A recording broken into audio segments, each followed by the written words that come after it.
Gravity Falls and Journal 3 belong to Alex Hirsch and Disney Channel. Please go support Gravity Falls and go buy Journal 3. Hi everyone! Raspberry Barrel here, and we're doing our next chapter of the Gravity Falls Journal 3. And congratulations, we're about halfway through and we're finally getting to the section where Dipper and Mabel start writing things out and where we can, place these with the episodes. So it will be a lot more fun going through and just being like, oh, this is what they wrote down during this episode. Oh, that's something cool we didn't know. So, we're all excited. Let's get started. Please forgive me if I stutter, hesitate, or mispronounce anything, and for any noises in the background. Oh, and one more thing. Now that we're in the Dipper and Mabel section, we really aren't going to be finding any more codes or anything. So, for now, you can put your codes, links down. We don't gotta decode for a while. Okay, let's get started. So, we turn our blank pages, and we come to this. June 1st. Crossed out greetings. Crossed out salutations. Crossed out what's up. Hi there. My name is Dipper Pines, and from now on, I'll be the one writing in this book.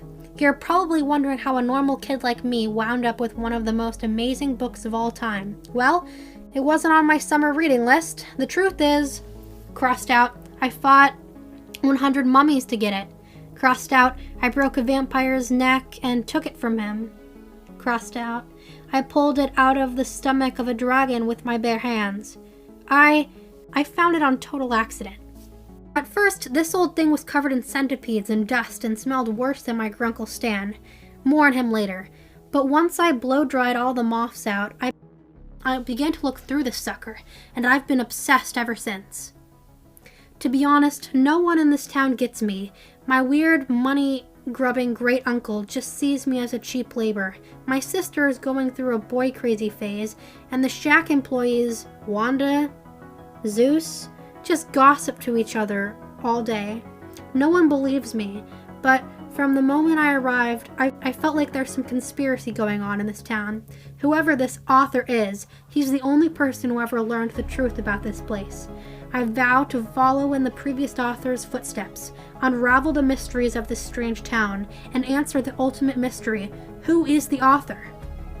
After Grunkle Stan's done making me hose off the Sasquatch, of course. But before I begin, maybe I should tell you a little bit about myself. Your new author. Lucky hat. I've worn this since the 5th grade. Can't wash it. That would ruin the look. Haven't slept much since I got to town. Mabel sings in her sleep, and this chilly attic bedroom creaks like a haunted ghost ship. Trusty vest. I can fit pretty much anything in here. Plus, it makes me look like I have shoulders. Camera. I have one ready always. Don't want to miss a chance to catch something weird. Must have at all times. My birthmark. Name? M, but that's crossed out, Dipper Pines. Age 12, but I'll be 13 by the end of the summer.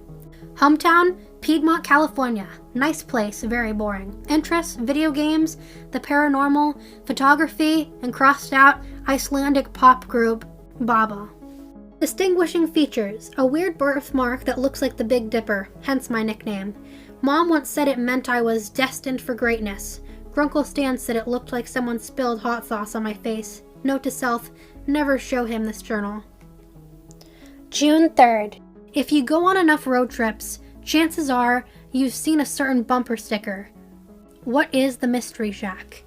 It refers to my great-uncle Stan's cabin in the woods. He transformed his house into a tourist trap filled with phony exhibits like 6-Packalope and the Unicorps, don't ask. None of that stuff is as weird as my sister's new boyfriend, though. He smells like roadkill and never blinks. I think I found my first mystery to investigate, and this book will be my guide. If this guy isn't a zombie, I'll eat my hat. Update, he wasn't a zombie, and I can't eat my hat because it was already eaten by a gnome. I had to get a new hat at the shack. Mabel and I fought an army of real gnomes that were posing as her boyfriend. It was terrifying but amazing. Finally, back safe and sound from one of the weirdest days in Gravity Falls. This journal told me there was no one in Gravity Falls I could trust. But when you battle 100 gnomes side by side with someone, you realize that they've probably always got your back. Grunkle Stan told us there was nothing strange about this town. but who knows what other secrets are waiting to be unlocked. This is Dipper Pines, 3-time Piedmont Middle School Spelling Bee finalist, signing off for the night. I've always dreamed of seeing the Loch Ness Monster in person, and this local legend was the next best thing. I didn't exactly get a photograph, long story, but here's a very realistic drawing of the local lake monster they call the Gobblewonker. And here's a little sketch also of a license plate, and there's an arrow pointing to it saying odd. 1. Mouth for gobbling, long neck for wonking. 2. Makes a call that sounds exactly like a beaver with a chainsaw. Seriously. 3. These enormous flippers move so fast you'd think the creature had a motor. 4. That's because it does have a motor. It turned out to be fake. But still, we did catch it, and from inside, it came the real catch of the day, a strange toothless hillbilly they call Old Man McGucket.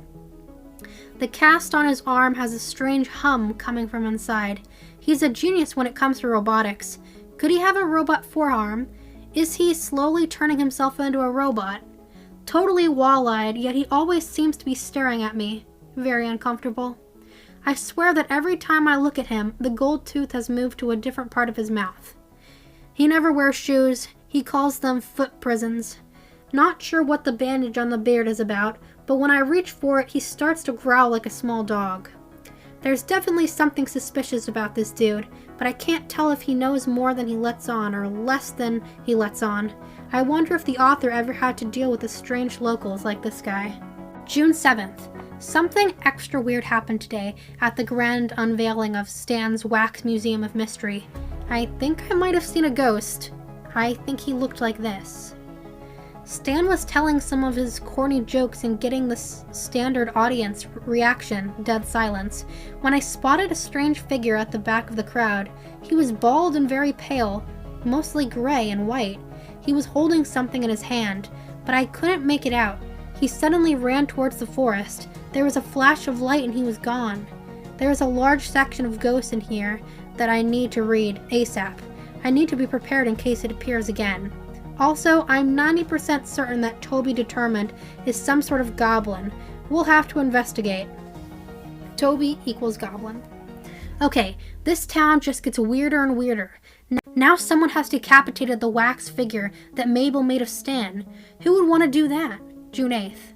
A jealous local artist? An axe murderer with poor eyesight? Some cursed living wax figure? No, the idea of living wax figures is really dumb. I need to treat this like a real investigation. June 9th. We solved the case. It was a group of living wax figures. I sword-fought this unholy British wax maniac on the roof, and would have lost if the sun hadn't come up at the right time. Also, in the group were Wax Nixon, Wax Coolio, and some old wax man with suspenders who makes me shudder just to think about. I'm going to be sleeping with a fireplace poker under my bed from now on. Note, could have sworn I saw the ghost again. June 10th. It's 2 a.m. and I'm giving up. There's no way to trap the thing. I don't understand how it can move so fast without any legs. Okay, I'm tired and being unclear. Let me start again at the start. Whisper, whisper. This is Dipper Pines officially starting over. It started right around lunch. Mabel and I finished disposing of the wax figures. There was a lot of melting involved. On the bright side, Mabel has some lumpy new crayons to draw with.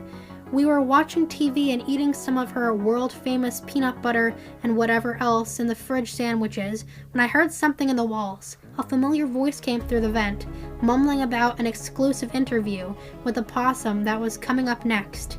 That's when I knew that something wax had survived. I tried to convince Mabel to join me in finding it, but she was busy trying out her new crayon set. She invented a new color called Blorengurple while watching Dream Boy High 2, Kraz X Siler's But Excellent Rad Venture, so I knew she was lost. I knew that I was on my own. I needed to go into the air conditioning vents, but I wasn't going in unprepared. I said goodbye to Mabel and jumped into the living room vent. The glow from the television quickly faded as I shinnied down the duct. I turned on my flashlight and was stunned to see a maze of corridors. Ugh. I could hear the creature's voice coming from above and to the left. They took me out of Brooklyn, but they couldn't take Brooklyn out of me. I followed it, dropping bits of bread from my sandwich so I wouldn't get lost. The duct got really narrow, but I was able to make it through. Just as I reached the top, I dropped the flashlight down the hole. I was left in complete darkness. I heard the creature again. It was much closer. Do blue-eyed people see better? What was that supposed to mean? Was he taunting me? Could he somehow see in the dark? I crawled blindly towards the voice, dropping more breadcrumbs as I went. As I came around the corner, I could see the shape of the disembodied wax head of the suspenders man. I was unprepared for what came next. As I swiped at it with my net, the head somehow jumped out of the way. I fell forward and landed hard on my elbow. The head mocked me. There's nothing funny about the funny bone. I swiped at it again, but it came rolling at me like a bowling ball and knocked the net out of my hands. It rolled into the far corner, turned, and came at me again. I got tangled up in my rope and covered in peanut butter from my sandwich, and it ended up stuck in the bottom of a narrow duct. From above me, I heard, "Have a great week, everybody. Good night." And then the victorious head hopped away. It took me several hours to untangle myself and crawl back out into the living room. I'm going to sleep right here in Grunkle Stan's chair. Stuck. June 10th. It's 10 a.m. and I've been woken up by the joyful conversation between Mabel and the disembodied head. Apparently, the way to tame the thing is to let it interview you. I'm going to shower and wash off all this peanut butter. I could use an off day from all these paranormal creeps. This creep is named Gideon Gleeful, and he runs a rival tourist trap called the Tent of Telepathy. He's a fake, just like my grunkle, but he's way more dangerous because people actually find him charming, including my sister Mabel. It's the classic story, boy meets girl, boy loses girl, boy tries to murder girl's brother. Obviously we defeated him. This creep. The hair, why is it so high? Why is it so white? This kid is like 10 years old. Does he dye it that color? There is no soul behind these eyes, just unending evil. The little pig nose is hilarious. This amulet was no joke. Where did he get it? It gives the wearer telekinesis and a general folksy vibe. Luckily, Mabel smashed it. He smells like a combination of baby powder, aftershave, and marshmallows. Got to admit, this suit is pretty sharp. He swore eternal revenge on us or something like that, but seriously, how scared should we be of the world's palest 10-year-old? Forgetting his name now. Wendy Corduroy. Here's a name I won't forget anytime soon. Mabel and I both agree she's the coolest person in town.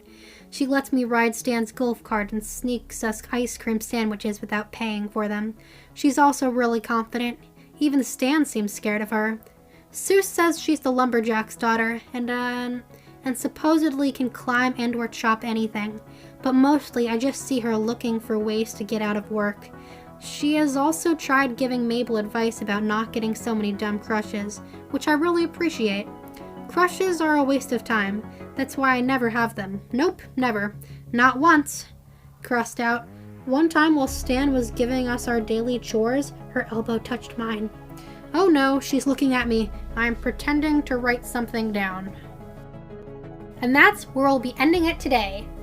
And so far the journal has covered episodes 1 through 5. And in our next reading we'll be doing the last of episode 5. But I think that it goes well with the other coming chapters, so I'm ending it here. So thank you all for listening, and we'll see you guys next time. I hope you enjoyed. Gravity Falls and Journal 3 belong to Alex Hirsch and Disney channel. Please go support Gravity Falls and go buy Journal 3.